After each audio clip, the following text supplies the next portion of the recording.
Welcome to Marie's Lab. In today's episode, we'll be discussing the histopathology department. Histo means tissue and pathology is the study of diseases. So basically, histopathology is the diagnosis and study of diseases of tissue. Now, where can we find some of these tissues? We can find some of these tissues in our kidney, liver, skin, and other organs. Now, in this very department, we can have a biopsy, and biopsy here simply means an examination of tissue removed from a living body to discover the presence, cause, or extent of a disease. So, when you are in the house and you do your breast screening and you feel for some abnormalities or lumps in your breast, you visit the clinician. The clinician directs you to have an ultrasound.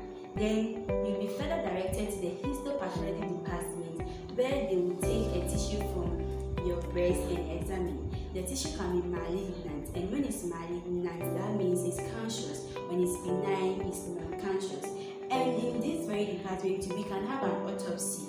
An autopsy, also known as postmortem examination, is a specialized surgical procedure used to determine the cause and manner of death.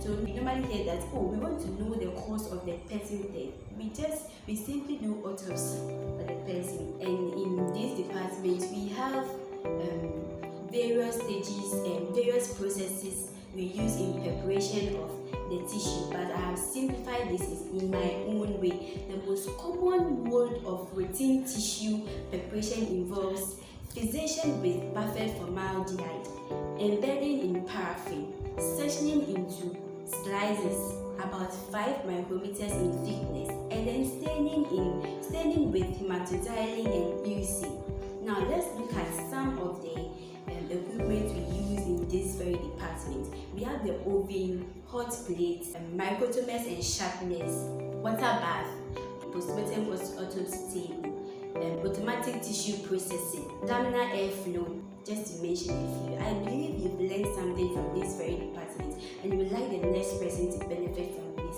Kindly like, comment, subscribe and share as we make an impact. Make it a point to visit the histopathology department since it's a very interesting place. See you in my next episode. Bye bye.